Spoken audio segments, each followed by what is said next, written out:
Anota o que cai sobre o IPCA. Já falei que ele é um índice utilizado pelo governo. Ele é calculado pelo IBGE, medido com famílias entre 1 e 40 salários mínimos. Na tua prova vai estar 1,50, 1,100 salários mínimos. Calculado com os dados de áreas urbanas e regiões metropolitanas, e o período de coleta é de 1 a 30 do mês. Decora esses itens. Tudo bem? Decora. Tudo bem? Gravou IPCA? Vamos para o nosso próximo indicador, que cai na tua prova, IGPM. IGPM, ele é uma medida síntese da inflação, tá? Por quê? Porque ele tem a síntese de 3 grupos: atacado, consumidor, que é também chamado de varejo, e custo da construção ou construção civil. Tudo bem? E ele é calculado pela FGV, e o período de coleta vai de 21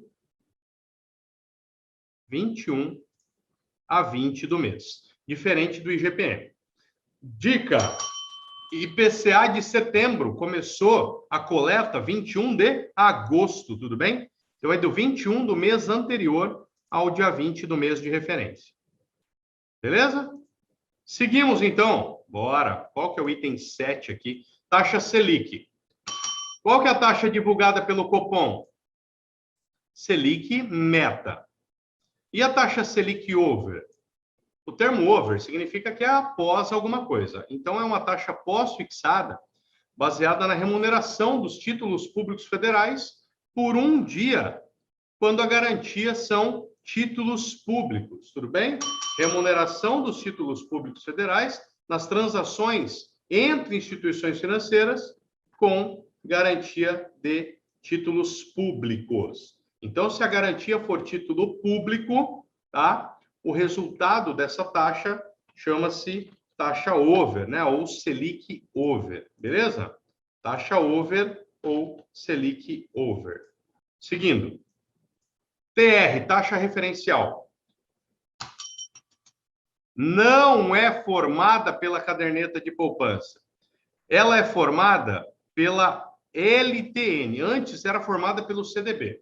Agora, a LTN, que é a letra do Tesouro Nacional, título público, né, pré-fixado, a LTN sai uma taxa média, dessa taxa média calculamos a TBF e da TBF extraímos a TR. Tudo bem? Então, taxa referencial, o único cuidado que você precisa ter é que ela é formada a partir da média das LTNs. Tudo bem? Porque na tua prova vai cair que ela é formada a partir da média da caderneta de poupança, tudo bem? Não tem nada a ver. A única coisa que a gente usa a TR é para cálculo dos juros da caderneta de poupança. Beleza? Políticas. Vamos lá. O que é política? Esquece os políticos que você tanto ama, tudo bem? Política significa o seguinte: qual que é o objetivo de vocês aqui? Passar na prova. E qual a política para fazer isso acontecer? Estudar. Estudar, seguir o professor nas redes sociais. O Instagram tá bombando de dica lá, tá? Todo dia a gente põe uma dica nova, tá? Então tá bombando de coisa bacana lá para vocês. Então, política, anota aí, são meios para fazer alguma coisa. Tudo bem? Vamos lá. Caem 3 tipos de política na sua prova, tá? Política monetária. Lembra de grana, lembra de Copom, tudo bem? Política monetária. O Bacen, né, tem como objetivo ali controlar a expansão da moeda, tudo bem? E causar o equilíbrio nesse sistema. Política monetária, você lembra do Bacen. Política fiscal, você lembra de algum político, tudo bem? Por quê? Política fiscal é quando o governo gasta ou para de gastar. Então, pelo amor de Deus, se o Bacen, através do Copom, reduziu a taxa de juros, isso faz parte da política monetária. Tudo bem? Então, se cair, tá? Se cair taxa de juros, compra de títulos públicos ou venda de títulos públicos por parte do governo, política monetária.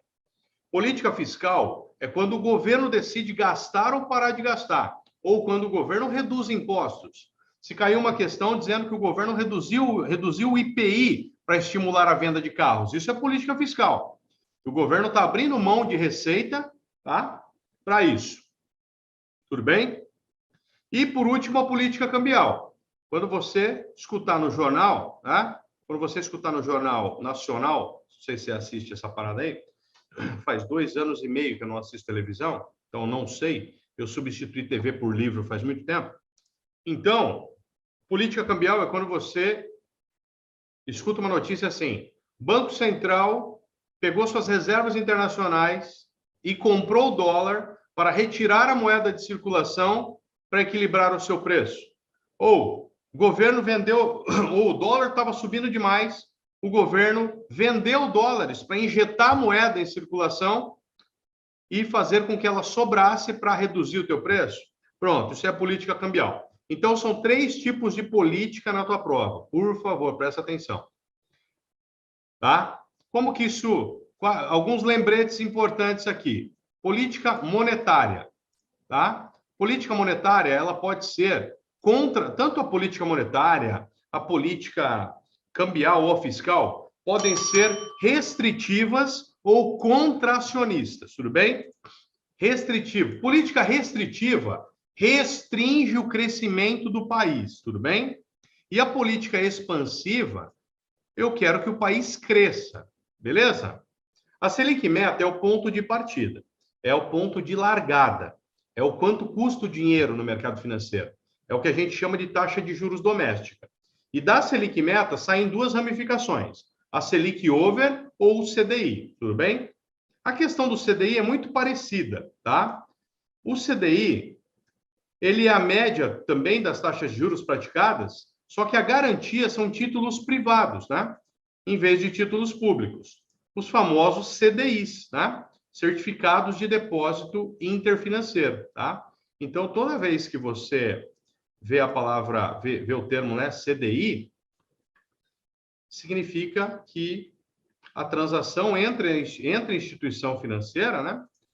Entre as instituições financeiras, foi lastreada em CDIs. Tudo bem? Próximo item, taxa de câmbio. O que é a taxa de câmbio? Quantidade de reais necessários para eu comprar uma moeda estrangeira. Tudo bem? O que significa dólar a 5,50? Significa que a nossa taxa de câmbio para com o dólar está 5,50. Beleza? Simples assim. Taxa de câmbio, quantidade de reais necessários para comprarmos uma moeda estrangeira. E na sua prova, o que mais vai cair sobre esse cara é essa taxa PTAX aqui, que você precisa decorar, que é a taxa média apurada nas operações do grava isso aqui, mercado interbancário de câmbio. Anota aí. Mercado interbancário de câmbio. Ou a taxa média das operações, né, realizadas com moeda estrangeira. Tudo bem? Então vamos lá. Próximo. Política fiscal. Mesma coisa. Expansiva. Por favor, por favor, por favor, por favor. Toma cuidado. Política expansiva. Quando o governo gasta, é política expansiva. Beleza? Na sua prova vai cair que quando o governo gasta, é política restritiva. Não, quando o governo gasta, alguém vende alguma coisa. E se alguém vende alguma coisa, o crescimento do país acontece o quê com o crescimento do país? Injeta dinheiro do mercado. Então, o que acontece numa política expansiva fiscal? Aumento de gasto público, tudo bem? Diminuição de tributos, estímulo para o brasileiro exportar e tarifa e barreira para exportação, tá? E numa política fiscal, tá? Restritiva, o governo para de gastar, aumenta impostos, tá? Estimula importações e ferra o brasileiro que exporta. Tudo bem? Beleza? Vamos lá. Pronto. Regime de meta de inflação. Aí nós temos o Copom, beleza? Nós temos o Copom, tá? Que tem como objetivo definir a meta da taxa Selic, ou seu viés. Outro dia o aluno me perguntou, professor, como já foi sinalizado que vai ter um novo aumento na taxa Selic na próxima reunião, isso é um viés? Não, isso não é um viés. Viés é quando, entre uma reunião e outra, o Bacen pode aumentar sem ter que pedir benção para ninguém e sem ter que fazer uma nova reunião. Aí o presidente do Banco Central já vai lá e já autoriza esse aumento. Então, vamos pensar que saiu a decisão lá, Selic foi para, sei lá, 6,25% com viés de alta de meio ponto percentual. Aí significa que até a próxima reunião pode aumentar mais meio ponto percentual, você não vai nem ver, cara. Você só vai ver a notícia no jornal. Tudo bem? Então, uma simples sinalização não significa viés. Beleza? Vamos lá, capitalização simples e composta. Tá? Juros simples e composto. Dica do teacher. Quando cai juros composto na sua prova, tem alguma coisa fora dos parênteses, tudo bem? Quando cai juros compostos na sua prova, tem alguma coisa fora dos parênteses. Tá? Ou seja, tem um exponencial. Significa juros sobre juros. Tudo bem? Juros sobre juros. Beleza? Então, sempre que você, né, vê uma questão lá falando de juros simples e juros compostos, você olha se tem um exponencial, se tem alguma coisa fora ou se não tem. Tudo bem? Olha se tem alguma coisa fora ou se não tem. Tá? Se não tiver, é juros simples. Beleza? Se tiver, é juros compostos. Rentabilidade. Cai 4 tipos de rentabilidade na tua prova. Rentabilidade absoluta, relativa, esperada e observada.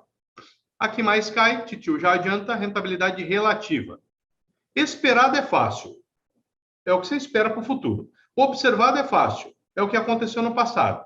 Então, a rentabilidade relativa é a que mais cai na prova. Absoluta, rentabilidade absoluta é quanto o investimento rendeu, né, em termos absolutos em um determinado período de tempo. Se o investimento que você tem rendeu 20% no ano, isso é tanto a rentabilidade absoluta quanto a observada. Agora, a relativa, sempre que você ouvir o tema relativo na sua prova, relativo, significa com relação a alguma coisa. Com relação a alguma coisa. Tudo bem? Vamos nessa. Bom, o próximo tema, tá? O próximo tema é a análise do perfil do investidor. Então vamos lá. O investidor tem um perfil e você precisa fazer uma análise desse perfil, tá? Se você não fizer uma análise desse perfil, você pode fazer a aplicação para o cliente? Você até pode, né? Se o cliente bater o pé e falar assim, você não manda no meu dinheiro, você até pode. Mas ele tem que assinar um termo de desenquadramento. Então, o que vai cair na tua prova? Vai cair o que você precisa analisar para avaliar o perfil de um cliente. Beleza? Então, você precisa saber se o cliente é um cliente cri-cri. Anota aí. Cri-cri. Beleza? O que significa o cri-cri? Significa conhecimento, tolerância a risco, idade e o horizonte de investimento. Então, você tem que saber se o cliente tem conhecimento sobre aquele investimento? Tem. Se ele tem tolerância a risco? Tem. Se a idade permite aquele tipo de investimento? Sim. E o horizonte de investimento? O que é o horizonte de investimento? É o tempo pelo qual ele pode ficar com aquela grana, né, investida, sem precisar realizar nenhum saque. Tudo bem?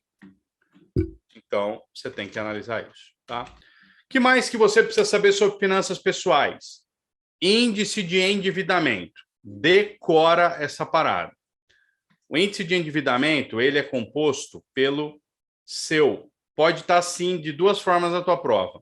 Passivo total dividido pelo ativo total ou passivo exigível dividido pelo ativo total.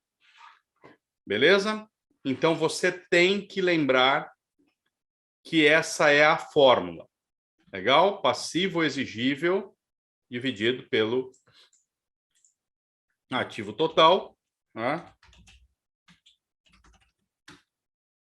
Ou passivo total dividido pelo ativo total. Tudo bem? Beleza? Então, como que cai isso aqui na prova? Vai cair assim, ó. Desse jeito. É uma das opções. Questão número 11. Qual que é a opção correta?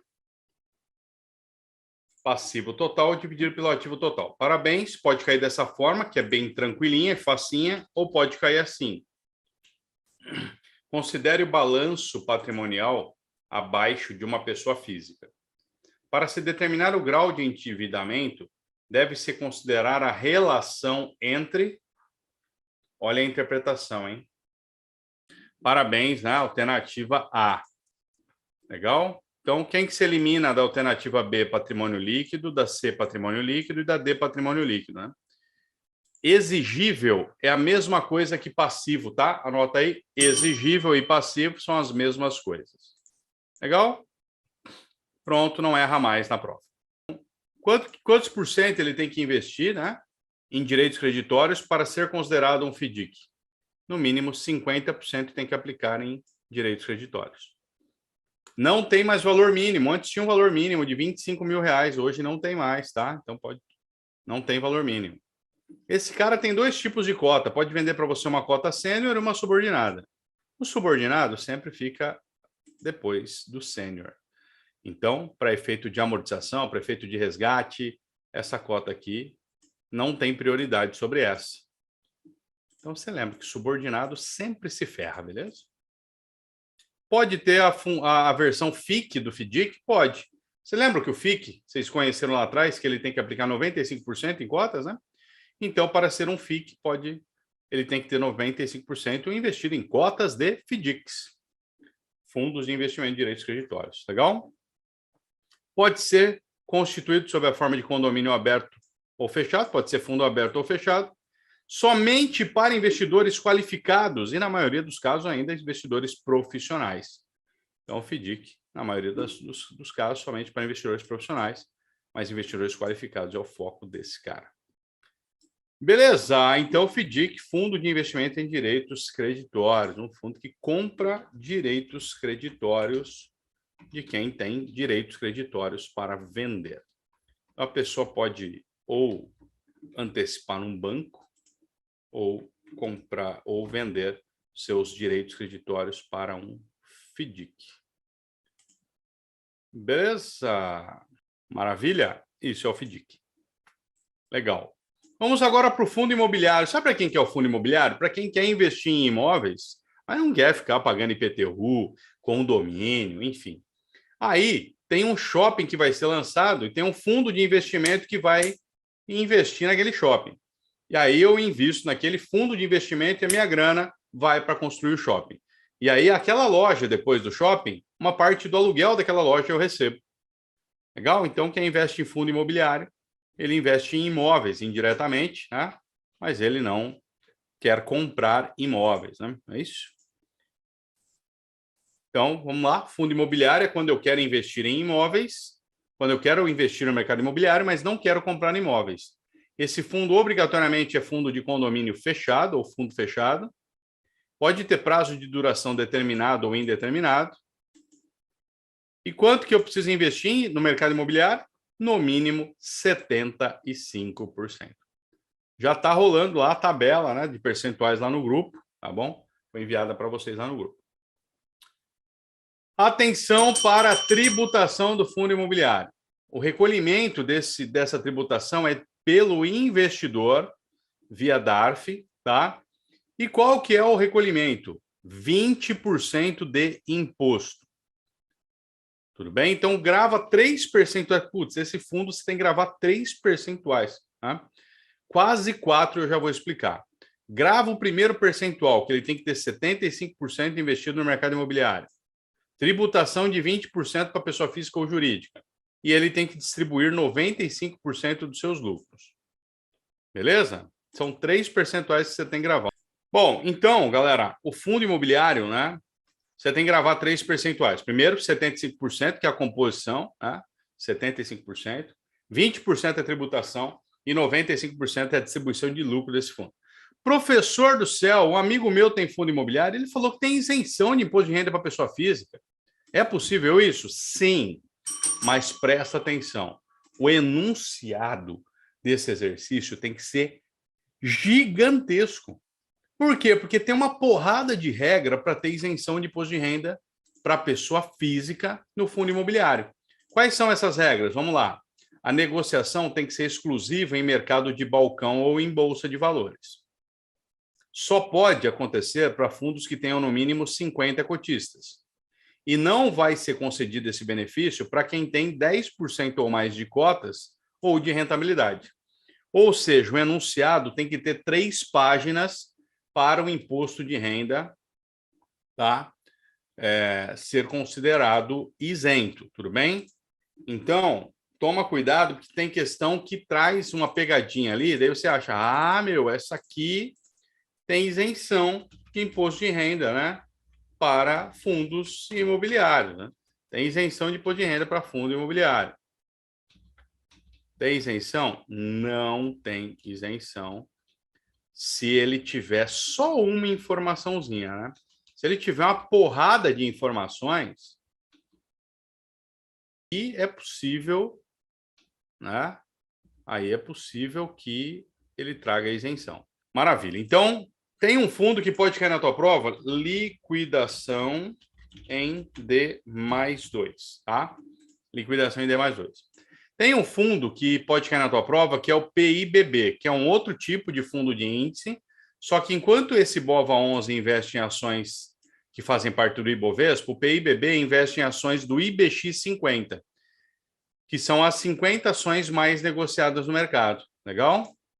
Tem que investir quanto? 95% tem que investir no índice, e o imposto é recolhido via DARF pelo investidor até o último dia útil do mês subsequente. Legal? Então, vamos ver uma questãozinha legal sobre o ETF aqui, né? Com relação a ETF de renda variável. É isento para pessoa física, para alienações até 20 mil? Tem nada a ver. Isso aqui é ações que vocês aprenderam comigo lá atrás, né? O investidor é responsável pelo recolhimento via DARF até o último dia do mês seguinte? Yes! A alternativa B de bola é a correta. A instituição financeira é responsável pelo recolhimento? Não, né? Porque eu nem compro como instituição financeira isso aqui. Compro como uma corretora. O imposto de renda é cobrado no resgate também em maio e novembro? Não. Isso aqui é come cotas de outros fundos que a gente já vai ver aqui daqui a pouco. Legal? Isso é um ETF, tá? Tem uma outra questãozinha que é essa aqui, ó. Vamos achar aqui. Legal. Questão. Olha lá, Wanda. Essa também caiu na minha prova. Wandinha, estamos acertando hoje as questões aqui, hein? Ao comprar cotas do PIBB, o investidor compra uma carteira de ações que se comporta de maneira muito próxima à de um índice. Este índice é o... Cuidado, hein? Não é o IBRX. Vocês confundiram as bolas aí, hein? IBRX 50, tá? PIBB IBRX 50. O BOVA11 se comporta igual ao Bovespa, alternativa A. Mas o PIBB é o IBRX 50. Legal? E esse PIBB está no cronograma da tua prova, então é possível que ele caia. O BOVA11 não está, tá bom? Mas é um exemplo mais fácil que eu trouxe para vocês. Beleza? Então, isso é um fundo de índice. É um fundo que investe em ativos representativos de algum índice importante no nosso mercado. Beleza? Tá claro? Maravilha. Fundo de investimento em participações. Cara, participações, alguém quer participar de alguma coisa, tá? Esse fundo, quem contrata, também é um fundo de condomínio fechado. São 2 fundos que recomenda-se que sejam fechados. Anota aí. Fundo de investimento em participações e fundo imobiliário. Esses 2 fundos são fundos fechados, tá? Esse cara só é para investidores qualificados, também, na sua grande maioria, investidores profissionais, tá? Esse é o FIP, Fundo de Investimento em Participações. Quem compra participa do processo decisório da empresa. Esse tem um valor mínimo de R$100 mil para aquisição, tá? E o imposto de renda de 15% no resgate. Beleza? Maravilha? Putz, alguém falou, repete o esquema de fundos. Que esquema de fundos? Quem está me pedindo aqui? Não entendi Repete o esquema de fundos. Caramba, que esquema de fundos é esse, meu Deus?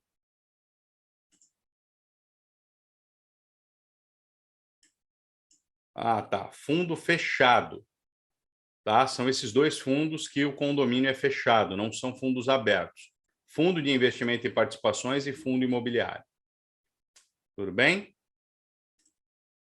Esse é o famoso FIP, Fundo de Investimento em Participações. Fundo de Investimento em Participações. Então, vamos lá.